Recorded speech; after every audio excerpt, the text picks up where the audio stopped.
మంచిది ప్రియులారా, కొంచెం సౌండ్ పెంచున్నాను. వాక్యాన్ని వినడానికి ఆసక్తితో చేరవచ్చినటువంటి దేవుని పిల్లలైన సంఘమంతటికి, నా తోటి సహోదరులకు ప్రభువైన యేసుక్రీస్తు ప్రభువారి పేరట నా హృదయపూర్వకమైన వందనములు తెలియజేస్తూ ఉన్నాను. బాగున్నారా? చూడటానికి చక్కగా ఉన్నారు, నిండుగా. మంచిది ప్రియులారా, దేవుడు మనకిచ్చిన ఈ సమయంలో కొద్ది నిమిషాల పాటు వాక్యాన్ని ధ్యానించుకుని మన ఆత్మీయ జీవితాలను ఒకసారి పరిశీలించుకునే ప్రయత్నం చేద్దాము. దేవుని సహాయాన్ని అర్థిస్తూ చిన్న ప్రార్థన చేసుకొని మనం ముందుకు వెళ్ళే ప్రయత్నం చేద్దాము. ప్రార్థన. పరిశుద్ధుడు, మహాగణుడు, మహోన్నతుడు అయినటువంటి మా కన్న తండ్రి, మీ ఘనమైన నామమునకు, మీ పవిత్రమైనటువంటి ప్రేమకు, మీరు మా పట్ల చూపిస్తూ ఉన్నటువంటి మీ ఉచితమైన అపారమైనటువంటి కృపకు ప్రభువైన క్రీస్తు వారి పేరట మా హృదయపూర్వకమైనటువంటి కృతజ్ఞతాస్తుతులు చెల్లిస్తూ ఉన్నాము తండ్రి. దేవా, ఎన్నిక లేని వారమైనప్పటికీ నాయన, ఈ దినమున తండ్రి మీ సన్నిధిలో చేరుకొని మీ పాదాల చెంత మీ వాక్కులను ధ్యానించడానికి మీరు మాకు ఇచ్చినటువంటి చక్కని సదవకాశాన్ని బట్టి మీకే కృతజ్ఞతాస్తుతులు చెల్లిస్తూ ఉన్నాము. దేవా, మీ సన్నిధి కాంతిలో చేరిన మేము అనాలోచనతో కాక తండ్రి, ఆత్మీయ జీవితాన్ని సరిచేసుకోవాలనే ఆలోచనతో మా మనస్సును మీపై కేంద్రీకరించడానికి మీ సహాయము మాకు దయచేయండి తండ్రి. మీ పిల్లలతో కలిసి మీ మాటలను ధ్యానిస్తూ ఉండగా సమయోచితమైన జ్ఞానముతో నన్ను నింపి నన్ను నేను కనుపరుచుకొనక మిమ్మల్ని మహిమపరిచే ఒక పాత్ర వలె నన్ను వాడుకోమని అర్థిస్తూ ప్రభువైన క్రీస్తు వారి పేరట ఈ ప్రార్థన మీకు సమర్పిస్తూ ఉన్నాను మా కన్న తండ్రి. ఆమేన్. మంచిది ప్రియులారా, దేవుడు మనకిచ్చిన ఈ సమయంలో ఒక ప్రత్యేకమైన విషయాన్ని గురించి మనం ఆలోచన చేయబోతూ ఉన్నాం. ఇంకా చెప్పాలి అంటే ఈరోజు కొంచెం ధైర్యం చేసి మాట్లాడుకోబోతున్నాం అనే చెప్పాలి. ఎందుకంటే పరిస్థితి అలాంటిది కాబట్టి. ఏంటది అంటే చూద్దాం. ఇక ప్రియులారా, ప్రపంచంలో మెజారిటీ ఆఫ్ ద పీపుల్ అంటే ఎక్కువ జనాభా కలిగినటువంటి దేశాలు ఏవైతే ఉన్నాయో ఆ దేశాలలో చాలా ప్రాంతాల్లో ఇంకా అంటరానితనం అనేది ఏలుబడి చేస్తూనే వస్తుంది. ఈవెన్ మన దేశంలో కూడా మనం చూస్తే, భారతదేశంలో కూడా కొన్ని ప్రాంతాల్లో అడుగడుగున అంటరానితనాన్ని మనం చూస్తూనే ఉన్నాం. ఒకసారి మనం ఆలోచన చేయగలిగితే ఈ అంటరానితనం అనేది అసలు ఎలా వచ్చిందయ్యా అని మనం చూస్తే, జాతి వివక్షత నుండే అంటరానితనం అనేది బయటకు వచ్చింది. ఈ జాతి వివక్షత అనేది అసలు ఎలా అలుముకుంది ఒక ప్రాంతాన్ని అని మనం ఆలోచన చేస్తే, మన దేశంలో కొన్ని గ్రంథాల ఆధారాన్ని చేసుకొని కొంతమంది మనుషులను ఒక 4 వర్గాలుగా విభజించడం జరిగింది. ఆ 4 వర్గాలు ఏంటయ్యా అని మనం ఆలోచన చేస్తే, ఒకసారి భారతదేశ చరిత్రను గురించి ఆలోచన చేస్తూ ముందుకు వెళదాం. ఈ 4 వర్గాలు ఎలా వచ్చాయి అంటే, అసలు ఈ 4 వర్గాలు ఏంటి అని మనం మాట్లాడుకుంటే, మొదటిది బ్రాహ్మణ వర్గం. బ్రాహ్మణులు అంటే మనకు తెలిసి పూజారులు, అవునా? బ్రాహ్మణులు అంటే పూజారులు, ఇది మొదటి వర్గం. ఈ బ్రాహ్మణులు అన్నవారు కాలక్రమేణా ఎక్కువగా అధికారంగా లేకపోతే చలామణి చేసేటటువంటి పరిస్థితుల్లో వాళ్ళు ఎక్కువగా కనపడుతూ ఉంటారు. ఇది మొదటి వర్గం. ఇక రెండవ వర్గం వారు ఎవరయ్యా అంటే క్షత్రియులు. క్షత్రియులు అనగానే, క్షత్రియులు అంటే రాజులు, పరిపాలనా విభాగానికి చెందిన వారి క్షత్రియులు. మన దేశ చరిత్రను గురించి చదివేటప్పుడు పలానా ప్రాంతాన్ని ఆ రాజు పరిపాలించేవాడండి అని చదువుకుంటాం, పలానా ప్రాంతాన్ని ఆ రాజు పరిపాలించేవాడండి అని చదువుకుంటాం, మన దేశాన్ని మొట్టమొదటగా ఆ రాజు పరిపాలించాడండి అని చదువుకుంటాం. అంటే ఈ పరిపాలనా విభాగానికి సంబంధించిన వారు, ఈ పరిపాలన చేసేవారు ఎవరయ్యా అంటే క్షత్రియ వర్గానికి సంబంధించిన వారు. వీరు మాత్రమే పరిపాలన చేయాలి, చేసేవారు కూడా. అది రెండవది. ఇక మూడవ వర్గం వారు ఎవరయ్యా అంటే వైశ్యులు. ఎవరు? వైశ్యులు. వీరికి ఉండేటటువంటి అలవాటు ఏంటి అంటే, ఈ వైశ్యులు ఒకడి చేతి కింద పనిచేయడానికి ఇష్టపడరు. ఈ వైశ్యులు ఒకళ్ళ కింద మోచేతి నీళ్లు తాగడానికి నచ్చదు వాళ్ళకి. మరి వీళ్ళేం చేస్తారు అంటే, వీళ్ళు ఎక్కడున్నా సరే, అది చిన్న ప్రాంతమైనా పెద్ద ప్రాంతమైనా, ఏ ప్రాంతంలో ఉన్నా వైశ్యులు అన్న వాళ్ళు వ్యాపారాలు చేయడానికే ఇష్టపడతారు. సొంతంగా వ్యాపారం ఉండాలి, అది టీ కొట్టైనా సరే. సొంతంగా ఏదో ఒక పని ఉండాలి. వారికంటూ సొంతగా కొట్లు ఉండేవి. కొట్లు కానీ, చిన్న చిన్న పచారీ కొట్ల దగ్గర నుంచి పెద్ద పెద్ద బంగారపు కొట్లు వరకు ఏదైనా సరే వ్యాపారం చేసి సంపాదించుకునే అలవాటు ఈ వైశ్యుల వర్గానికి ఉండేది. ఇది 3వ వర్గం. ఇక 4వ వర్గం వారు ఎవరయ్యా అంటే శూద్రులు. ఎవరు? ఇది గుర్తుపెట్టుకోండి, శూద్రులు. ఈ శూద్రులు ఎవరయ్యా అంటే, పైన మనం చెప్పుకున్నామే ఇప్పటి వరకు 3 వర్గాల వారు. ఈ 3 వర్గాలకు సంబంధించని వారు, అంటే ఏ సంబంధం లేని వారే ఈ శూద్రులు. అంటే పూజారులు కానివారు, పరిపాలన చెయ్యని వారు, సొంతంగా వ్యాపారం అనేది లేనివారు, ఈ 3 చేయకుండా మన కంటికి కనబడుతున్న మనుషులు ఎవరైతే ఉన్నారో ఈ సమాజంలో, వారంతా శూద్ర వర్గానికి చెందినవారు. ఎవరు?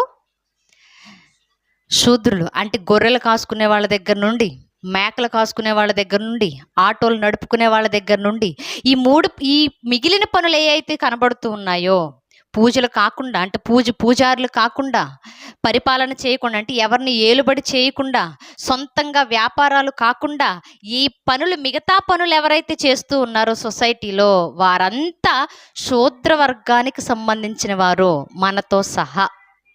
అంటే మనం కూడా శూద్ర వర్గానికి చెందిన వారమే అవుతాం. ఇప్పుడు ఈ శూద్రులు ఎలాంటి వారయ్యా? ఈ 4 వర్గాల్లో శూద్రులు ఎలాంటి వారు అంటే, వాళ్ళకంటూ స్వచ్ఛందంగా ఏది ఉండదు. ఈ శూద్రులకి సొంత కాళ్ళ మీద నిలబడి చేసుకునేటటువంటిది ఏది కూడా వాళ్ళకు ఉండేది కాదు. ఈ 4 వర్గాల వారు ఎలా బతికేవారు అంటే, ఈ బ్రాహ్మణుడి కింద క్షత్రియుడు, వైశ్యుడు, శూద్రుడు బతకాలి. అంటే మూడు వర్గాల వారు పైనున్న బ్రాహ్మణ వర్గానికి లోబడి బతకాలి. వాళ్ళు ఏది చెప్తే అది వినాలి, వాళ్ళు ఏది చెప్తే అది చేయకొట్టాలి, వాళ్ళు చెప్పిన దానికి తలొంచాలి. అంటే 3 వర్గాల వారు పైనున్నటువంటి బ్రాహ్మణ వర్గానికి తలొంచేసి బతికేవాళ్ళు అనమాట. ఇక తర్వాత ఈ క్షత్రియ వర్గానికి కింద ఉన్నటువంటి వైశ్యుడు, ఆ కింద ఉన్నటువంటి శూద్రుడు లోబడి బతకాలి. ఈ పైన ఉన్న వాళ్ళతో సంబంధం లేదు. క్షత్రియుడికేమో వైశ్యుడు లోబడాలి, శూద్రుడు లోబడాలి. వైశ్యుడికేమో శూద్రుడు లోబడాలి. అంటే ఒకటొకటిగా బ్రాహ్మణుడి కింద క్షత్రియులు ఉన్నారు, వారి కింద వైశ్యులు ఉన్నారు, వారి కింద శూద్రులు ఉన్నారు. అంటే కిందున్నవాడు పైనున్న వాళ్ళందరికీ లోబడుతూ రావాలి. మరి శూద్రుడి కింద ఎవరున్నారు? ఎవ్వరు లేరు. శూద్రుడికి పైనున్న వారే 3. శూద్రుడి కింద, శూద్రుడికి లోబడడానికి, శూద్రుడి మాట వినటానికి, శూద్ర వర్గానికి సంబంధించిన వారు ఏది చెప్పినా చేయడానికి వాళ్ళ కింద ఎవరూ లేరు. ఇక వాళ్ళే లాస్ట్.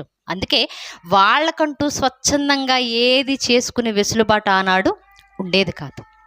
ఒకసారి ఇప్పుడు మన భారతదేశ చరిత్ర కొంచెం వెనక్కి వెళ్ళి మనం ఆలోచిస్తే, శూద్రుల పరిస్థితి ఎలా ఉండేదో తెలుసా?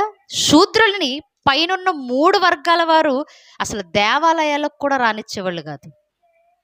దేవాలయాలకు వస్తే కాళ్ళు వరకు నరికి పైనున్న మొండాన్ని, ఈ దేహాన్ని బయట ఇసిరేసేవాళ్ళు. ఎందుకు? ఈ శూద్రుడు దేవాలయంలోకి వస్తే దేవాలయం అపవిత్రం అయిపోతుంది అనుకునేవాళ్ళు. ఈ శూద్రుడు దేవుని సన్నిధిలోకి వస్తే దేవుడు అపవిత్రం అయిపోతాడు అనుకునేవాళ్ళు. కాబట్టి పవిత్రమైన స్థలాలలో ఇటువంటి వారిని కాలు కూడా మోపనిచ్చేవాళ్ళు కాదు. పైనున్న వర్గాల వారు దేవాలయాలకు వచ్చే అలవాటు లేదు, వాళ్ళు రాకూడదు, అది అంటరానితనంగా భావించారు. ఈ శూద్రుడు ఎక్కడ కూడా చదువుకోవడానికి వీల్లేదు. ఎందుకు? చదువుకుంటే సొంతగా ఆలోచించే జ్ఞానం వస్తుంది, చదువుకుంటే సొంతగా ఏదైనా చేసుకోగలడు, చదువుకుంటే మా కింద లోబడడానికి ఇష్టపడడు. కాబట్టి ఈ శూద్రుడు అన్నవాడు అసలు చదువుకోవడానికే వీల్లేదు అని కనీసం బడుల్లో కూడా వాళ్ళు కూర్చొనిచ్చేవాళ్ళు కాదు. శూద్రుడు ఎక్కడైనా చదువుకుంటున్నా బయట ఎక్కడో నుంచోబెట్టేవాడు. వాడికి వినబడినా వినబడకపోయినా, చదువు వచ్చినా రాకపోయినా అసలు బడి అనేది వాళ్ళు కాలు పెట్టడానికి కూడా పనికిరాదు. ఎందుకంటే శూద్రులు చదువుకొనిచ్చేవాళ్ళు కాదు. ఒకవేళ ఆనాడు దేవాలయంలో నుంచి దైవికమైన మాటలు కొన్ని బయటకు వస్తూ ఉంటే ఆ మాటలు కూడా నోటితో పలకనిచ్చేవాళ్ళు కాదు. శూద్రుడు దేవాలయం నుంచి కొన్ని మాటలు విని ఆ మాటలు నోటితో పలకడానికి కూడా ఒప్పుకునేవాళ్ళు కాదు. ఎందుకు? శూద్రుడు ఆ మాటలు పలికితే ఆ మాటలకున్న దైవత్వం పోతుంది అనుకునేవాళ్ళు. ఆ దైవికమైన మాటలు కూడా అపవిత్రం అయిపోతాయి అనుకునేవాళ్ళు. అందుకనే శూద్రుడు ఎక్కడ చదువుకోవడానికి ఒప్పుకునేవాళ్ళు కాదు. ఒకవేళ దేవాలయంలో నుంచి వినబడుతున్న మాటలు వీరి నోటితో పలికినా వాళ్ళ నాలుకలు తెక్కోసేసేవాళ్ళు. నిజమిది. నాలుకలు కత్తిరించేసేవాళ్ళు. వాళ్ళు చదువుకోకూడదు, ఇలాంటి మాటలు వారు పలకూడదు అని భావించేవాళ్ళు శూద్రుల్ని. ఇంకా చెప్పాలి అంటే శూద్రుల బ్రతుకు ఎలాంటిది అంటే, ఒకనాడు శూద్రులు పై అగ్రకులాల లేక పై అగ్ర వర్గాల ఇళ్ల మీద నడుస్తూ వెళుతూ ఉంటే మొలకు తాటిమట్ట కట్టుకోవాలి. ఎందుకు కట్టుకోవాలి తాటిమట్ట? ఈ శూద్రుడు అన్నవాడు భూమి మీద నడుస్తుంటే భూమి అపవిత్రం అయిపోతుంది కాబట్టి వీడు అడుగులు వేస్తూ ఆ నేల అపవిత్రం అయిపోగానే వెంటనే వాడి మొలకున్నటువంటి తాటిమట్ట ఆ అడుగులు శుభ్రం చేస్తూ వెనకే రావాలి. వెంటనే వాడు అడుగులు తుడిచేయాలి. అప్పుడు నేల మరలా పవిత్రమైపోతుంది అని మొలకు తాటిమట్ట కట్టుకుని తిరగనిచ్చేవాళ్ళు శూద్రుల్ని. ఇంకా చెప్పాలి అంటే శూద్రులు చెప్పులు కూడా వేసుకోకూడదు. చెప్పులు వేసుకొని తిరుగుతూ ఉంటే ఒకవేళ ఆ అగ్రవర్గాలకు సంబంధించిన మనుషులకు వీళ్ళు అగౌరవాన్ని ఇచ్చినట్లుగా భావించేసేవాళ్ళు. అందుకే చెప్పులు కూడా వేసుకొని ఇచ్చేవాళ్ళు కాదు. రోడ్డు ఎలా ఉన్నా నువ్వు ఎలా నడిచినా ఒంటి కాళ్ళ మీద నడుచుకుంటూనే వెళ్ళాలి. ఆ కాళ్ళతో నడుస్తూ ఉండగా వెనకాల తాటిమట్టతో శుభ్రం చేసుకుంటూ మరలా వెళ్ళిపోవాలి. ఎందుకు? అంత అంటరానితనంగా చూసేవాళ్ళు ఆ రోజుల్లో శూద్రుల్ని. ఇంకా చెప్పాలి అంటే శూద్రులు అన్ని బావుల దగ్గరికి వెళ్ళి నీళ్లు తాగే వెసుతు కూడా ఉండేది కాదు, తాగనిచ్చేవాళ్ళు కాదు. ఇప్పటికే చూడండి కొన్ని ప్రాంతాల్లో ఆ బావిలో నీళ్లు తాగొచ్చా అండి అంటే వెంటనే కొంతమంది అంటారు కదా, ఆ బావులు మావి కదండి, మరెవరే, ఎవరో వాళ్ళవి. ఆ బావులో నీళ్లు తాగినా సరే ఆ నీళ్లు అపవిత్రం అయిపోయాయి అని భావించేవాళ్ళు. నీళ్లు కూడా తాగనిచ్చేవాళ్ళు కాదు. ఒకవేళ నీళ్లు తాగి ఎవరైనా వెళ్ళిపోయారేమో అని ఎవరైనా చేదుకోవటానికి పై అగ్రవర్గాల వారు ఎవరైనా నీళ్లు చేదుకోవడానికి వస్తే మొత్తం ఇలా కలిపేసి ఒక పావు గంట అయిపోయి మరలా అవి కుదుట పడ్డ తర్వాతే ఆ నీళ్లు చేదుకునేవాళ్ళు. అంటే శూద్రుడు అన్నవాడు నీళ్లు తాగడానికి కూడా ఆ రోజుల్లో ఒప్పుకునేవాళ్ళు కాదు. ఇంకా చెప్పాలి అంటే ఈ శూద్రుడు నడుచుకుంటూ వెళ్ళేటప్పుడు ఉమ్మి వేస్తాడేమో అని మెడలో ముంత కట్టేవాళ్ళు శూద్రులకి. ఇప్పుడు నడుచుకుంటూ వెళ్తున్నాం అనుకోండి, మనకు ఉమ్మ వచ్చింది అనుకోండి, వెంటనే ఏం చేస్తాం? ఆ పక్కకి వెళ్ళి ఉమ్మేస్తాం, ఉమ్మి మరలా సైలెంట్కి వెళ్ళిపోతాం. అవునా? అవును. కానీ ఆ రోజుల్లో శూద్రుడు ఉమ్మడానికి కూడా లేదు. ఎందుకంటే ఒంటిలో ఉన్నటువంటి ఆ వ్యర్థమైనటువంటి ఆ లాలాజలం బయటకు వచ్చి భూమి మీద పడిపోద్దేమో, భూమి అపవిత్రం అయిపోద్ది, మరలా మేము దాన్ని తొక్కేస్తామేమో, మేము కూడా అపవిత్రం అయిపోతాము అని శూద్రుడు ఉమ్ము వేయడానికి కింద ప్లేస్ కూడా లేకుండా మెడలో ముంత కట్టేవాళ్ళు. ఉమ్మాలనుకున్నప్పుడల్లా ముంతలో ఉమ్మి వారి ప్రాంతానికి వెళ్ళిపోయిన తర్వాత ఆ ముంతని గొయ్యి తీసి పాతి పెట్టేవాళ్ళు. లేదా మనుషులు సంచారం చేయనటువంటి ప్రాంతాలు ఏవైతే ఉన్నాయో ఆ ప్రాంతాల్లో దూరంగా విసిరేసేవాళ్ళు. అలా ఉండేది శూద్రుల పరిస్థితి. ఇంకా చెప్పాలి అంటే వివాహాల దగ్గర అసలు ప్రాణాలు తీసేయడానికి కూడా వెనకారడు. శూద్రుడు బ్రాహ్మణ వర్గానికి కానీ, క్షత్రియ వర్గానికి కానీ, వైశ్యుల వర్గానికి కానీ సంబంధించిన స్త్రీలను కానీ పురుషులను కానీ వివాహం చేసుకుంటానని అడుగు మాట్లాడాడు అనుకోండి, ఇక వాడు అక్కడితో చచ్చిపోయినట్టే. కొట్టి చంపేసేవాళ్ళు, చెట్లకు కట్టేసి నరికేసి చంపేసేవాళ్ళు. అంటే వివాహం దగ్గర అస్సలు ఏ రాజీ పడే ప్రసక్తే ఉండేది కాదు శూద్రులకి. అంటే శూద్రుల బ్రతుకులు ఇంత దారుణంగా ఉండేవి. దేవాలయానికి వెళితే మందిరం అపవిత్రం అయిపోతుంది అనేవాళ్ళు, అంత అంటరానితనం. నీళ్లు తాగితే నీళ్ళు అపవిత్రం అయిపోయే అనుకునేవాళ్ళు. రోడ్డు మీద నడుస్తుంటే నేల అపవిత్రం అయిపోతుంది అనేవాళ్ళు. ఉమ్మి వేస్తే నేల అపవిత్రం అయిపోతుంది అనేవాళ్ళు. అంత దారుణమైన పరిస్థితులు ఒకనాడు శూద్రులకు ఉండేవి. ఇంకా చెప్పాలి అంటే ఒకనాడు మన పూర్వీకులకు ఉండేవి. స్వతంత్రం అనేది లేని బ్రతుకులు ఒకనాడు శూద్రులు అనుభవించేవాళ్ళు. ఎక్కడి నుంచి వచ్చిందయ్యా ఇంత అంటరానితనం అంటే, నువ్వు ఒక మనిషిని బ్రాహ్మణుడిగా, క్షత్రియుడిగా, వైశ్యుడిగా, శూద్రుడిగా విభజించడం వలన వచ్చినదే ఈ అంటరానితనం. ఈ అంటరానితనం ఇలా వచ్చింది అనే కొన్ని సంవత్సరాల క్రితము ఇవన్నీ భరించినటువంటి ఒక శూద్ర వర్గానికి చెందిన వ్యక్తి రాజ్యాంగాన్ని రాయడానికి పూనుకున్నాడు. అతనే ఎవరు? డాక్టర్ బిఆర్ అంబేద్కర్ గారు. ఇవన్నీ చూసినవాడు. చదువుకునేటప్పుడు ఇవన్నీ అనుభవించినవాడు, రోడ్డు మీద నడుస్తున్నప్పుడు ఇవన్నీ ఫేస్ చేసినవాడు, నీళ్లు తాగేటప్పుడు ఇవన్నీ నేర్చుకున్నవాడు. ఇవన్నీ పరిస్థితులు ఆయన చవి చూసి అనుభవించాడు కాబట్టే ఒక మనిషిని మనిషిగా చూసే సొసైటీ కావాలనుకున్నాడు. ఒక మనిషిని మనిషిగా చూసే ప్రపంచాన్ని చూడాలనుకున్నాడు. ఒక మనిషి మనిషిగా బతకడం నేర్పించాలనుకునే ఈ భారతదేశానికి చక్కటి రాజ్యాంగాన్ని అందించాడు మహానుభావుడు. కానీ దౌర్భాగ్యం ఏంటి అంటే ఈ రాజ్యాంగంలో కూడా పై వర్గాల వారు వారికి సంబంధించిన లేక వారికి నచ్చిన వారు ఇష్టపడుతున్నటువంటి విషయాలను చొప్పిస్తూ ఇప్పటికీ కూడా భారతదేశంలో అంటరానితనాన్ని అలాగే కొనసాగిస్తూ వస్తున్నారు. ఎంత దౌర్భాగ్యం ఇది! నిజంగా ఇప్పటికీ కొన్ని ప్రాంతాల్లో ఈ అంటరానితనం అలాగే ఉండిపోయింది.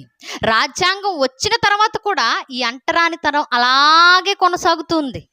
మొన్న అక్కడ న్యూస్లో మీరు చూడండి, ఒక చిన్న పిల్లాడు బాగా దాహంగా ఉంది అని వాళ్ళ వర్గానికి సంబంధించిన బావిలో నీళ్లు తాగాడట. నీళ్లు తాగితే చచ్చిపోయావు నువ్వు ఆ నీళ్లు తాగానే నువ్వేమైనా చచ్చిపోయావా? లేదు కదా. నీళ్లు తాగాడన్న చిన్న కారణాన్ని బట్టి చెట్టు కట్టేసి కొట్టి చంపేశాడు ఒక ప్రాంతంలో. ఇప్పటికే లేటెస్ట్గా వచ్చిన వార్త అది. నీళ్లు తాగాడనే కారణం. అది అంటరానితనం కాదా? ఇంకా ఉంది. ఇంకా విచారించాల్సిన విషయం ఏంటి అంటే ఇప్పటికి కూడా చాలామంది దేవాలయాల్లో శూద్రులను రానివ్వరు. ఇప్పటికీ రానివ్వరు. కొంతమంది దేవాలయాలకు వెళ్ళారని మీరు మా దేవాలయాలకు రావడం ఏంటి అని వాళ్ళని కట్టేసి నిజంగా చిత్రహింసలు పెట్టి చివరికి చంపేశారు. అంటే ఒక మనిషి దేవాలయానికి వెళ్ళి దేవునితో స్వతంత్రంగా మాట్లాడుకునేటటువంటి స్వతంత్రం ఎవరికి లేదు? ఇప్పటికీ శూద్రుడికి లేదు. ఇప్పటికీ సంపాదించుకోలేదు. రాజ్యాంగంలో ఏ మతాన్నైనా స్వీకరించవచ్చు, ఎక్కడికైనా వెళ్ళొచ్చు, ఏ దేవునితోనైనా మాట్లాడుకోవచ్చు అని రాజ్యాంగంలో చెప్తూ ఉంటే మీరు మా దేవాలయాల్లోకి రావడం ఏంటి అని మనుషులు కొట్టి చంపేస్తున్నటువంటి అంటరానితనం ఇంకా మన దేశంలో అక్కడక్కడ కనబడుతూనే ఉంది. ఇంకా చెప్పాలి అంటే వివాహ విషయాల్లో ఈ అంటరానితనం ఇప్పటికీ ఉంది, ఎప్పటికీ ఉంటుందేమో. మనం చూడండి, పెళ్లి సంబంధాలు వచ్చాయనుకోండి, ఏమడుగుతాం? ఏమడుగుతాం? పిల్ల చాలా మంచిదండి, ఓకే అండి. పిల్ల చాలా అందంగా ఉంటుందండి, మంచిదండి, మాకు ఇంకేం కావాలి. పిల్ల చాలా పద్ధతిగా ఉంటుందండి, పిల్ల పెద్దలతో చాలా గౌరవంగా మాట్లాడుతుందండి, అమ్మాయి చాలా అణుకువగా ఉంటుందండి, అమ్మాయి అంటే అసలు ఆణిముత్యులా ఉంటుందండి అన్నాం అనుకో, అన్నీ ఓకే అంటాం. లాస్ట్కి వచ్చేటప్పటికి ఇంకా అడుగుదాం అని చివరిని ఏమడుగుతాం మనం? అండి, అమ్మాయి మా వాళ్ళేనా? మీ వాళ్ళంటే మనుషులు కాదా? అమ్మాయి మా వాళ్ళేనా అంటే ఏంటి? మా వాళ్ళేనా అన్న దానిలో నువ్వేం వెతుక్కుంటున్నావు? మా వర్గానికి సంబంధించిన వారేనా? మా కులానికి సంబంధించిన వారేనా? మా జాతికి సంబంధించిన వారేనా? మానవ జాతి సరిపోదా నీకు అది వివాహానికి? మా కులానికి సంబంధించిన వాళ్ళేనా, మా వాళ్ళేనా అని అడుగుతాం. ఎందుకు? నువ్వు ఒక మనిషితో కలిసి జీవించడానికి నువ్వేం కావాలని చూస్తున్నావు? కులం కావాలని చూస్తున్నావు. మా వర్గానికి సంబంధించిన వాళ్ళు కాదా అవునా అని చూస్తున్నావు. నిజంగా చెప్పాలంటే క్యారెక్టర్కి మించిన కులం ఎక్కడ దొరకదు నీకు. అన్నీ ఉన్నా సరే నువ్వు కులాన్ని చూసి ఆగిపోతున్నావు అంటే అసలు నువ్వు పెళ్ళికి వేస్టిక. ఇప్పటికీ నిజంగా చూడండి, ఇంటర్ క్యాస్ట్ మ్యారేజ్లు చేసుకున్న వాళ్ళని ఎంతమందిని చంపేశారు? చాలామంది చచ్చిపోయారు. మీవాడు మా అమ్మాయిని ప్రేమించడం ఏంటి, మావాడు మీ అమ్మాయిని పెళ్లి చేసుకోవడం ఏంటి, మాకు మీకు అసలు పొంతనేంటి, మీకు మాకు సంబంధం ఏంటి అని వివాహం అయిపోయిన తర్వాత కూడా వాళ్ళని చంపేస్తున్న తల్లిదండ్రులు లేరు, వాళ్ళని చంపేస్తున్న పెద్దలు లేరు. ఎందుకు వస్తుంది ఇది? ఎందుకంటే అంటరానితనం. వాళ్ళని మనం అంటరాని వాళ్ళగా చూస్తున్నాం కాబట్టే మన పిల్లలతో సాంగత్యాన్ని ఒప్పుకోవట్లేదు. వాళ్ళని మనం అంటరానితనంతో చూస్తున్నాం కాబట్టే మన పిల్లలతో వివాహ బాంధవ్యాన్ని ఒప్పుకోవట్లేదు. అంటే కులాన్ని చూస్తూ ఆ వర్గాన్ని చూస్తూ బతుకుతున్నావు కాబట్టే సొసైటీలో మనం బతకలేకపోతున్నాం. నిజంగా ఇప్పటికీ ఎంతో అంటరానితనం అతుక్కుపోయింది. నిజంగా చెప్పాలి అంటే ఈనాడున్న సొసైటీలో మా క్యాస్ట్ ఫీలింగ్ లేదండి అని చెప్పేవాళ్ళు ఉంటారేమో, కానీ నిజంగా క్యాస్ట్ ఫీలింగ్ లేనివాడు ఎవడు ఉండడు. అందరికీ ఉంది. కాకపోతే బయటపడడానికి కొన్ని పరిస్థితులు, కొంత సమయం, అవకాశం అవుతుంది. ఎప్పుడుకో బయటపడుతున్నాం అంతే. నిజంగా ఆలోచిస్తే ఈ భూమి మీద మనిషిని మనిషిగా చూడడం అన్నది, ఒక మనిషిని మనిషిగా మనం ట్రీట్ చేయడం అన్నది నిజంగా ఎవరి దగ్గర నేర్చుకోవాలో తెలుసా?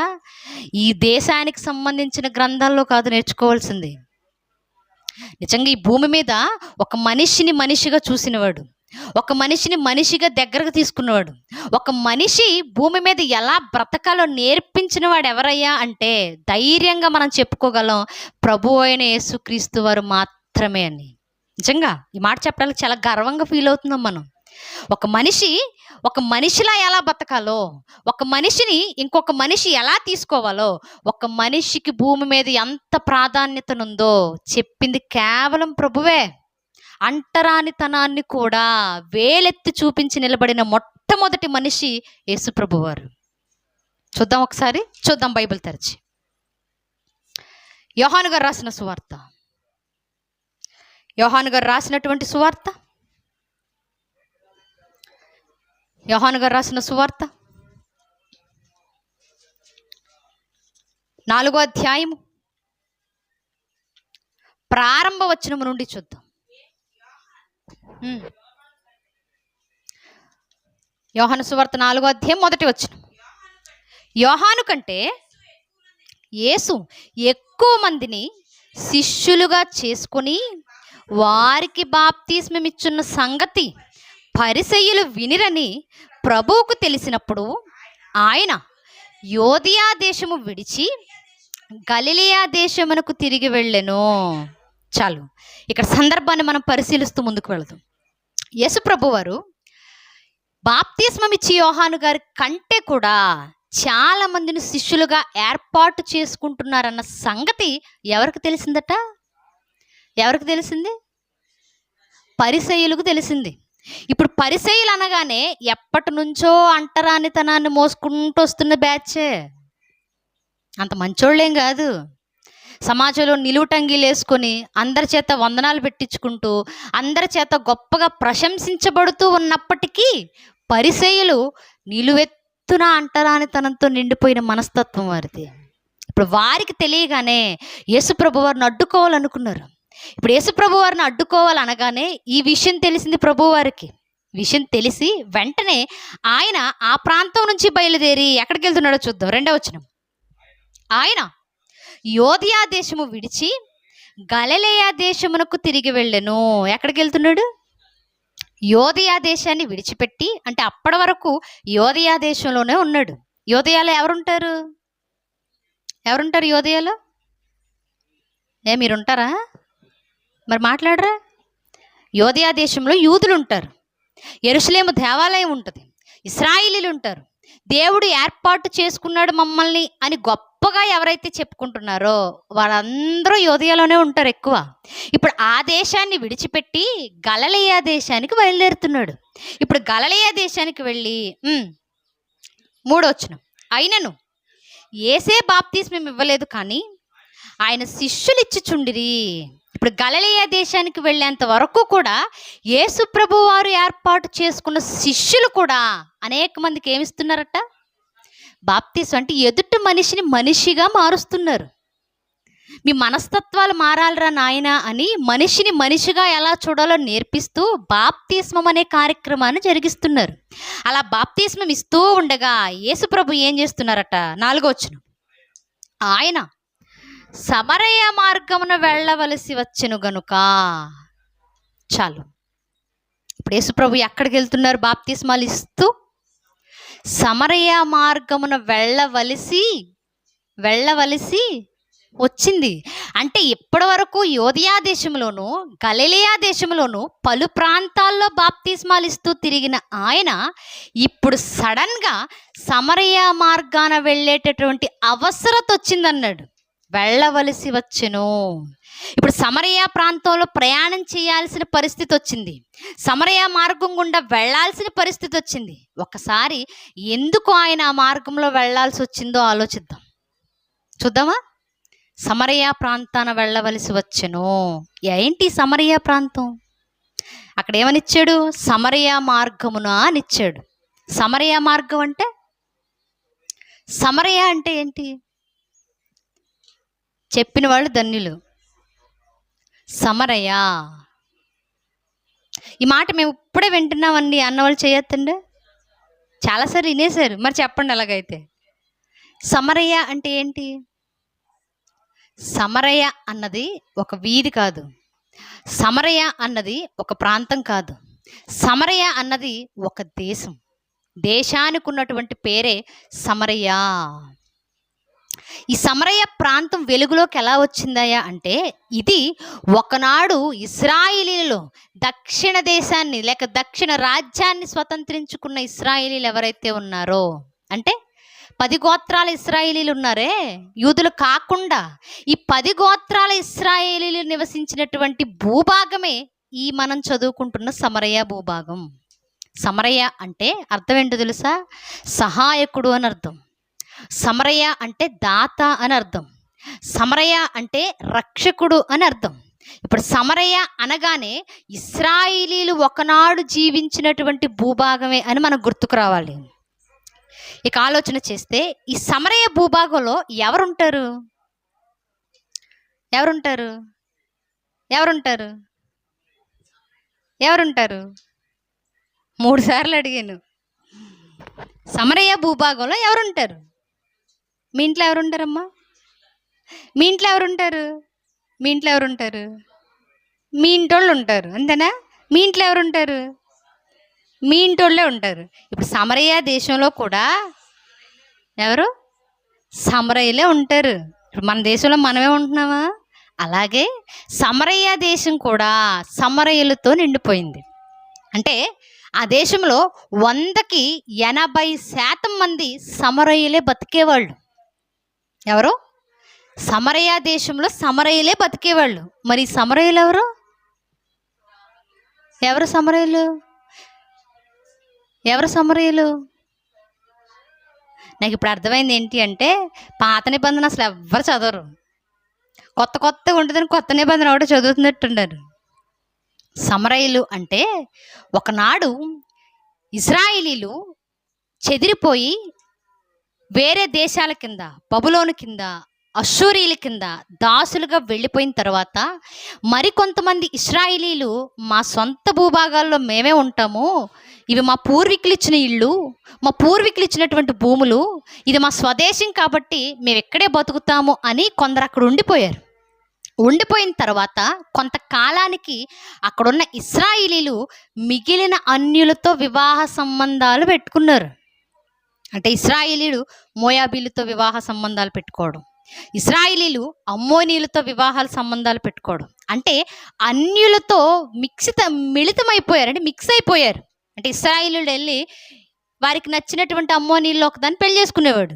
ఇప్పుడు ఇశ్రాయేలీయులు వెళ్ళి ఎక్కడికో వెళ్ళిపోయి అక్కడ ఉన్నటువంటి కేనీయుల్లో ఒకరిని పెళ్లి చేసుకునేవాళ్ళు. అంటే మనుషులు తగ్గిపోయారు కాబట్టి, చెదిరిపోయి ఎక్కడెక్కడికో వెళ్ళిపోయారు కాబట్టి, మాకు వయసు వచ్చింది, మేమో పెళ్ళిళ్ళు చేసుకోవాలి అని కంటికి నచ్చినటువంటి అన్యులలో ఉన్న స్త్రీలను పెళ్ళిళ్ళు చేసుకొని కలిసిపోయారు.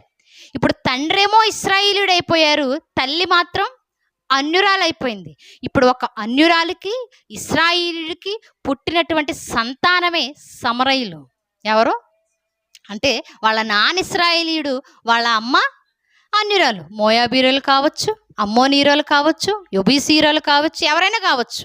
అన్యునికి ఇశ్రాయేలీయులకి పుట్టినటువంటి సంతానమే ఈ సమరయులు. ఇప్పుడు ఈ సమరయులందరూ ఎక్కడ ఉంటున్నారయ్యా అంటే, వారికి ఉన్న ఈ సమరయ భూభాగంలో ఉంటున్నారు. ఈ భూభాగంలో ఉంటున్న ఈ సమరయులని యూదులు ఎలా చూసేవాళ్ళు తెలుసా? అప్పటికే వాళ్ళకి చాలా అంటరానితనం ఉంది. ఎవరికి? యూదులకి. ఈ యూదులు ఇప్పుడు ఇశ్రాయేలీల్లో ఉన్నటువంటి లేక ఇశ్రాయేలీల ద్వారా పుట్టినప్పటికీ ఈ సమరయులను ఎలా చూసేవాళ్ళు అంటే, అరే వీడు అంటరాని వాడురా అని చూసేవాళ్ళు. తన సహోదర జనాంగమైనటువంటి ఇశ్రాయేలీల రక్తం వాళ్ళలో ఉన్నప్పటికీ యూదులకు ఉండే ఫీలింగ్ ఏంటో తెలుసా? వాళ్ళ నాన్న ఇశ్రాయేలుడే, కానీ వాళ్ళ అమ్మ అన్యురాలు, అంటరాని తనం నుంచి వచ్చారు వీళ్ళు మనతో పాటు ఉండటానికి వీళ్ళేది, వీళ్ళని దూరం పెట్టండి అనేసేవాళ్ళు. సమరయులని యూదులు దేవాలయాల్లో కూడా రానిచ్చేవాళ్ళు కాదు. యూదులు దేవాలయాల్లోకి వస్తూ ఉన్నా, మీరు ఇటు రావడానికి వీల్లేదు, మీరు మాతో ఏంటి మీకు సాంగత్యం, మీరు దేవాలయాల్లో కాలు పెట్టకూడదని వాళ్ళని పంపించేసేవాళ్ళు. సమరయులు నీళ్లు చేదుకోవాలి అన్నా ఎవ్వరూ లేనటువంటి సమయంలో, మనుషులు సంచారం చేయనటువంటి ప్రాంతాల్లో ఏ బావులైతే ఉన్నాయో ఆ బావుల్లో ఉన్న నీళ్లు చేదుకొని తాగేవాళ్ళు. యూదులు పోనీలే నా సహోదర జనాంగం యొక్క పిల్లలు కదా, పండగలకో పబ్బాలకో పిలుద్దామని కూడా అనుకునేవాళ్ళు కాదు. ఇప్పుడు మనకి ఎంత కోపం ఉన్నా, మన ఇంట్లో పిల్లలు ఎంత బయట వాళ్ళని చేసుకున్నా ఎప్పుడు పిలుస్తాం మనం? రోజు పిలవపోయినా మన ఇంట్లో ఫంక్షన్కి పిలుస్తాం, మన ఇంట్లో మనిషి చచ్చిపోతే పిలుస్తాం, మన ఇంట్లో ఏదైనా జరగరాని జరిగితే పిలుస్తాం. అలాంటి టైంలో కలుపుకుంటాం. కానీ యూదులు అలాంటి సమయాల్లో కూడా సమరయులను కలుపుకునేవాళ్ళు కాదు. నీవు అంటరాని వాడివి, నువ్వు అంటరాని వాడిలా ఆమెడ దూరంలో ఉండాల్సింది అన్నట్టు ప్రవర్తించేవాళ్ళు. యూదులు కలుపుకునేవాళ్ళు కాదు సమరయుల్ని. ఇప్పుడు అలాంటి సమరయ ప్రాంతానికి యూదుల కుటుంబంలో పుట్టిన ప్రభు వెళ్తున్నాడు. విచిత్రంగా లేదు? యూదుడు సమరయుడు మొహం చూస్తేనే మొహం తిప్పేసుకుని వెళ్ళిపోతాడు యూదుడు.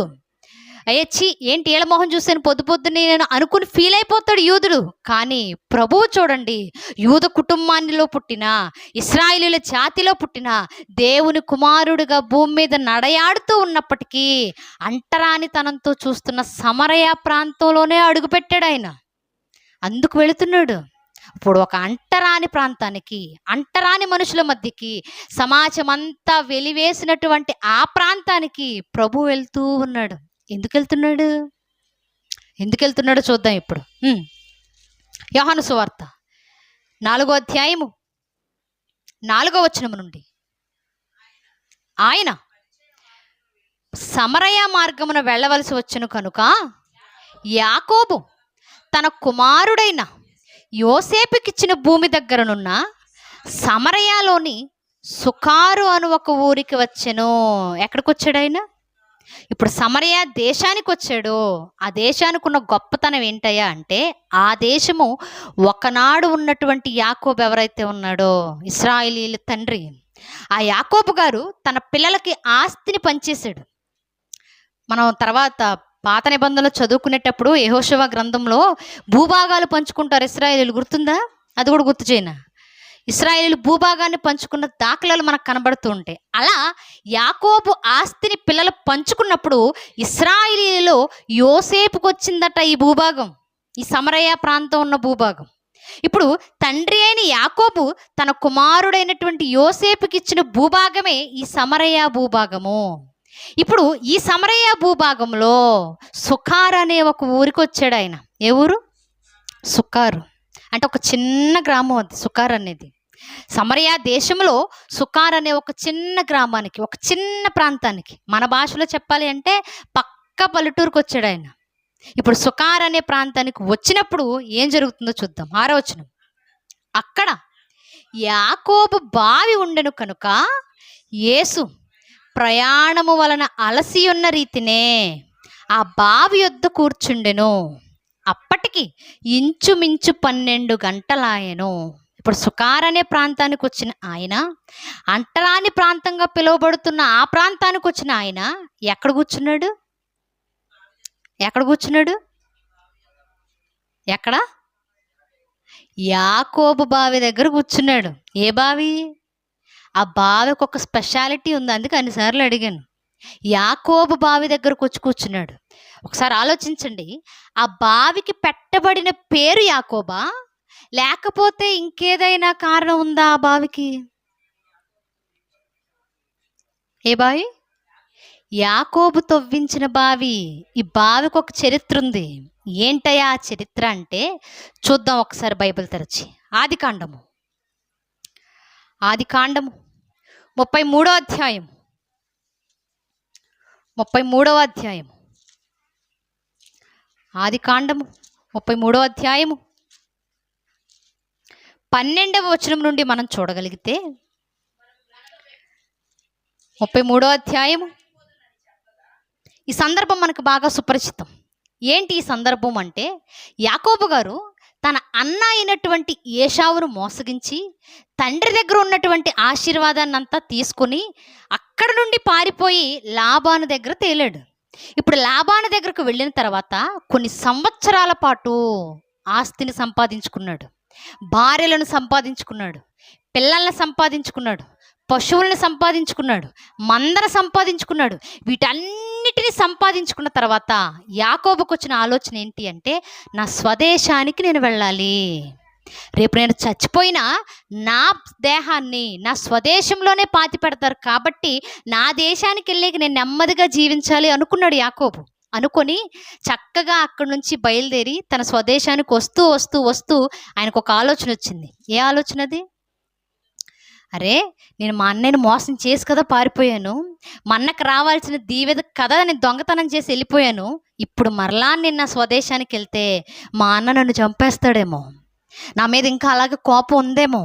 ఇప్పుడు మా అన్నయ్యని ఎలా అయినా సరే కూల్ చేయాలి, మా అన్నయ్యని ఎలా అయినా సరే దగ్గరకు చేసుకోవాలి, మా అన్నయ్యని ఎలా అయినా సరే మచ్చిక చేసుకోవాలి అని ఆలోచన చేసి భార్యల్ని పిల్లల్ని ముందు పంపిస్తూ కానుకలు పంపించాడు. అవునా? కానుకలు పంపిస్తే వర్తమానం ఏమనిచ్చాడు?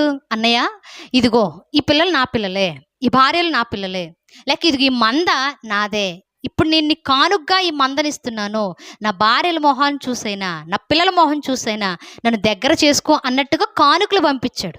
కానుకలు పంపించేటప్పటికే ఏశావు తమ్ముడి మీద ప్రేమ పెంచుకున్నాడు తప్ప కోపాన్ని పెంచుకోలా. నా దీవెనంతా తీసుకెళ్ళిపోయావని పగబట్టలేదు. నువ్వు నా తమ్ముడురా, నాకు నీకు మధ్య కానుకలేంటి అన్నట్లుగానే ప్రవర్తించాడు. అలా ప్రవర్తించిన తరువాత యాకోబు ఇక మనసు కుదుట పడింది. మా అన్న నుంచి నాకు ఏ హాని రాదు, మా అన్న నన్ను జాగ్రత్తగానే చూసుకుంటాడు, మా అన్నకు నా మీద ఇంకా ప్రేమ ఉంది, మా అన్న నాతో బాగానే ఉంటాడు అనుకొని ఇప్పుడు ఏశావు వెళ్ళిపోయిన తర్వాత ఏశావు వెళ్ళేటప్పుడు కూడా ఒక కబురు ఇస్తాడు. ఏమని? అరే, నువ్వు నా తమ్ముడివి, నాతో పాటే ఉండు, నా మందరం కూడా తీసుకో, నీవు చక్కగా నా ఎదుటిగానే జీవించు, సంతోషంగా పిల్ల పాపలతో ఇక్కడే ఉండిపోదాం అన్నాడు. అన్నా కూడా యాకోబు దానికి ఒప్పుకోలేదు. లేదన్నయ్య, నాకంటూ ఆస్తుంది, నాకంటూ కుటుంబం ఉంది, మేము సంతోషంగా జీవిస్తాము, నా పని నేను చేసుకుంటాను, ఈ ప్రాంతంలో ఉంటానని ఒక ప్రాంతంలో ఆగిపోయాడు ఆయన. ఏ ప్రాంతం అది చూద్దాం ఇప్పుడు. 16వ వచనం, 33వ అధ్యాయము 16వ వచనం. ఆ దినమున ఏశావు తన త్రోవను షేయూరునకు తిరిగిపోయెను. అప్పుడు యాకోబు సుక్కోతుకు ప్రయాణమైపోయి తనకొక ఇల్లు కట్టించుకొని తన పశువులకు పాకలు వేయించెను. అందుచేత ఆ చోటుకి సుక్కోతు అని పేరు పెట్టబడెను. చాలు. ఇప్పుడు యాకోబు తన కుటుంబాన్ని అంతటిని తీసుకొని ప్రయాణమైపోయి సుక్కోతు అనే ప్రాంతంలో ఆగిపోయాడు. సుక్కోతు అంటే పెద్ద పెద్ద నగరమేం కాదు, చిన్న పాక లాంటిది. అంటే అప్పటి వరకు అందులో ఎవరు ఉండట్లా, పెద్దగా ఎవరు జీవించట్లా. ఆ ప్రాంతంలో తనకంటూ ఒక ఇల్లు కట్టుకున్నాడు, తన పశువులకు కూడా ఒక ఇల్లు కట్టాడు, తన పనివారికి కూడా ఇల్లులు చేయించాడు, తన భార్యలు, పిల్లలు, సంపద, పశువులు అన్నీ కూడా ఇక ఆ సుక్కోతు ప్రాంతంలోనే నివసించడం ప్రారంభమైన తర్వాత 18వ వచనం. అట్లు యాకోబు పద్దనరాములో నుండి వచ్చిన తరువాత కనాను దేశములోనున్న షెకెమను ఊరికి సురక్షితముగా వచ్చి ఆ ఊరి ముందర తన గుడారములు వేసెను. ఇప్పుడు అక్కడి నుంచి బయలుదేరి కొంత పక్కనే ఉన్నటువంటి షెకెము ప్రాంతానికి వచ్చాడు. షెకెము ప్రాంతానికి రాగా గుడారములు వేసెను. మరియు అతడు తన గుడారములు వేసిన పొలము యొక్క భాగమును షెకెము తండ్రి అయిన హమోరు కుమారుల యొద్ద 100 వరహాలకు కొని అక్కడ ఒక బలిపీఠము కట్టించి దానికి ఎలోహే ఇశ్రాయేలు అని పేరు పెట్టెను. చాలు. ఇప్పుడు ఒక భూభాగంలోకి వీళ్ళు ఆగిపోయారు. కొంతకాలం సుక్కోతులో ఉన్నారు. ఆ సుక్కోతు నుండి అలా వెళుతూ పక్కనే ఉన్నటువంటి షెకెం అనే ప్రాంతంలో ఆగిపోయారు. ఇప్పుడు షెకెం అనే ప్రాంతానికి వచ్చి అక్కడ ఉన్నటువంటి భూభాగం అప్పటికే పాకలు వేసేసాడు, పశువులకు వేసేసాడు, వాళ్ళకి వేసుకున్నాడు, పని వాళ్ళకి పాకలు చేయించాడు, ఇల్లు కట్టుకున్నారు, అన్నీ అయిపోయాయి. ఇప్పుడు అయిపోయిన తర్వాత ఈ భూభాగం అంతా ఎవరిదయ్యా అంటే పలానా షెకెముది అని చెప్పారట. ఇప్పుడు షెకెం ఎవరయ్యా అంటే హమోరు యొక్క కొడుకు, దినాన్ని పాడు చేసిన వ్యక్తి ఇతనే. ఇప్పుడు ఈ షెకెము తండ్రి అయిన హమోరుకు డబ్బులు ఇచ్చేసి 100 వరహాలు అంటే 100 వరహాలు. అప్పట్లో డబ్బులు అంటే వరహాలతో లెక్క తూచేవాళ్ళు, కాయిన్స్ టైప్లో. ఇప్పుడు ఆ 100 వరహాలు ఇచ్చి వాళ్ళు పాకలు వేసుకున్న భూభాగాన్ని సొంతంగా కొనేసుకున్నాడు. ఇప్పుడు కొనుక్కున్న తర్వాత వీళ్ళందరూ అక్కడే నివసిస్తూ ఉన్నారు. అక్కడ దేవుడికి బలిపీఠం కూడా కట్టి ఆ బలిపీఠానికి పేరు పెట్టాడు. ఆ బలిపీఠముతో పాటుగా వాళ్ళందరి నీటి కొరకు ఒక పెద్ద బావిని తవ్వించాడు. ఆ బావే యాకోబు బావి. దానికి పేరు లేదు. అలా అనుకుందాం, వచ్చిన ఆయన దాహంగా ఉంటే శిష్యులను పంపిస్తే 2 నిమిషాల్లో నీళ్లు తెచ్చి చేతిలో పోస్తారు. నీళ్లు కావాలి అనుకుంటే ఏ ఇంటి దగ్గరకు వెళ్ళినా ఆయన నీళ్ళు తాగగలడు. పన్నీరును కాళ్ళ దగ్గర పన్నీరు అత్తరు బుడ్డినే పగలగొట్టి అభిషేకం చేయించుకున్న వాడికి నీళ్లు తాగడం పెద్ద విషయమేం కాదు. కానీ ఆ నీటి బావి దగ్గరకు వచ్చి కూర్చున్నాడు అంటే ఆయన చెయ్యాల్సిన పనేదో ఉందన్నమాట. దాహం అవుతున్నాయి, లోపల నీళ్లు తాగాలనిపిస్తుంది.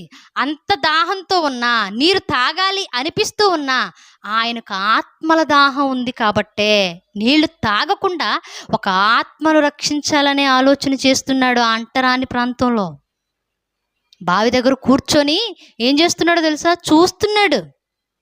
నీళ్ల మీద లేదు ఆయనకి. మనం అనుకుంటాం పాపం నీళ్ళ కోసం వచ్చాడు అనుకుంటాం. ఆ దాహంతో రాలేదు ఆయన, ఆత్మల దాహంతో మిగిలిపోయాడు కాబట్టే అక్కడ కూర్చున్నాడు. కూర్చున్నప్పుడు సమయం ఎంత అయిందట? సుమారుగా ఇంచుమించు 12 గంటలు. మిట్ట మధ్యాహ్నం ఎర్రని ఎండ అయి ఉంటుంది నాకు తెలిసి. ఎర్రని ఎండలో నీటి బావి దగ్గర కూర్చొని ఆ సమయంలో చూస్తూ ఉన్నాడు. నీళ్ల కోసం వచ్చిన ఆయన అయితే ఎలా అయినా సరే వెంటనే నీళ్లు తాగి వెళ్ళిపోతాడు. కానీ వెళ్ళడానికి కాదు వచ్చింది, సమరయ మార్గమున వెళ్ళవలసి వచ్చినది. ఎందుకయ్యా అంటే ఒక పని ఉంది అక్కడ, అందుకే అక్కడ ఆగిపోయాడు. ఇంచుమించు 12 గంటల సమయానికి నీళ్ళ కోసం ఎదురు చూస్తూ, నీళ్లతో పాటుగానే ఇంక ఏదో ఒక కార్యం కోసం ఎదురు చూస్తూ ఉన్నాడు. ఆ ప్రాంతంలో, అంటరాని ప్రాంతంలో దేనికోసం ఎదురు చూస్తున్నాడు? దేనికోసం ఎదురు చూస్తున్నాడు? దేనికోసం ఎదురు చూస్తున్నాడు? ఒక పాపి మారు మనసు కోసం ఎదురు చూస్తున్నాడు. సమాజం అంతా అంటరానితనంతో బాధపడుతూ ఉంది అని ఆ ప్రాంతాన్ని దగ్గర తీసుకోవడానికి ఎదురు చూస్తున్నాడు. సమాజం అంతా ఈ మనుషుల్ని ఇక్కడ ఎందుకు ఉంచింది అంటే వీరికి అంటరానితనం ఉందనే ఆలోచనతోనే ఉంచింది. వీళ్ళు మా వాళ్ళు కాదు అనే ఆలోచనతోనే ఉంచింది. పలానా యూదులు వీళ్ళని ఎందుకు ఇక్కడ వదిలిపెట్టారు అంటే వీళ్ళు అంటరాని వాళ్ళనే భావనతోనే వదిలిపెట్టారు. కాబట్టి వీరిని మనిషిగా చూడడం నేర్పించాలనే ఎదురు చూస్తున్నాడు బావి దగ్గర. నీళ్ళ కోసం చూడట్లా. అలా చూస్తూ ఉండగానే మిట్ట మధ్యాహ్నం వేళ ఒంటరిగా ఎర్రని ఎండలో ఎవరూ సంచరించని ఆ ప్రాంతంలో ఒక స్త్రీ కడవెత్తుకుని వచ్చిందట. ఎవరావిడ? చదువుదాం అన్నమాట. సమరయ స్త్రీ ఒకటి నీళ్లు చేదుకొనుటకు అక్కడికి రాగా. ఎక్కడికి వచ్చింది? సమరయ స్త్రీ. పేరు కూడా చెప్పడానికి ఇష్టపడలేదు చూడండి. ఏ స్త్రీ? మన భాషలో చెప్పాలి అంటే అంటరాని స్త్రీ. మన సమాజంతో పాటు పోల్చి చూసుకోవాలి అంటే జనం వెలివేసినటువంటి స్త్రీ. మన భాషలో, మన కొలమానంలో ఆమెను చూడాలి అంటే ఏ మనిషి కూడా ఆమెతో సాంగత్యం చేయడానికి ఇష్టపడని స్త్రీ. మిట్ట మధ్యాహ్నం కడవ తీసుకొని వచ్చింది నీళ్లు చేదుకోవడానికి. ఎందుకు వచ్చిందో, వచ్చిన తర్వాత ప్రభు ఏమని మాట్లాడాడో, సమాజానికి ప్రభు అంటరానితనాన్ని ఎలా దూరం చేశాడో ఖచ్చితంగా వచ్చేవారం సమయం ఉంటే మాట్లాడుకునే ప్రయత్నం చేద్దాం. తలల వంచండి, చిన్న ప్రార్థన చేసుకుందాం. పరిశుద్ధుడు, మహాగణుడు, సర్వోన్నతుడైనటువంటి మా కన్న తండ్రి దేవా, ఈ దినమున నాయన ఎన్నో విలువైన విషయాలను గురించి మేము మాట్లాడుకోవడానికి మీరు మాకు చేసినటువంటి ఇంత గొప్ప సహాయమును బట్టి మీకే కృతజ్ఞతాస్తుతులు చెల్లిస్తూ ఉన్నాము దేవా. ఈరోజు తండ్రి సమాజంలో ఉన్నటువంటి పరిస్థితులను నాయన మీ కుమారుని గొప్పతనంతో పోల్చి చూస్తూ ఉండగా తండ్రి మాలో మార్పును దయచేయండి. ఒక మనిషిని మనిషిగా ఎలా చూడాలో, ఒక మనిషిని మనిషిగా ఎలా దగ్గరకు తీసుకోవాలో తండ్రి, ఒక మనిషి పట్ల మీరు ఎలా కలిగి బ్రతకాలని మేము ఆశపడుతూ ఉన్నారో దేవా, అటు రీతిలో మేము వ్యవహరించడానికి మీ సహాయమును మాకు దయచేయండి తండ్రి. మా జీవితాలలో నాయన ఇంకా ఆయుష్కాలము మిగిలి ఉంటే తండ్రి మరలా మీ మాటలను మాట్లాడుకునే గొప్ప ధన్యతను మాకు అనుగ్రహించండి. మీ కుమారుని త్యాగాన్ని గురించి ఆలోచన చేస్తూ మీ కుమారుడు మాకు అనుగ్రహించిన మార్పును నాయన మేము తెలుసుకొని జీవించడానికి మీ సహాయాన్ని మాకు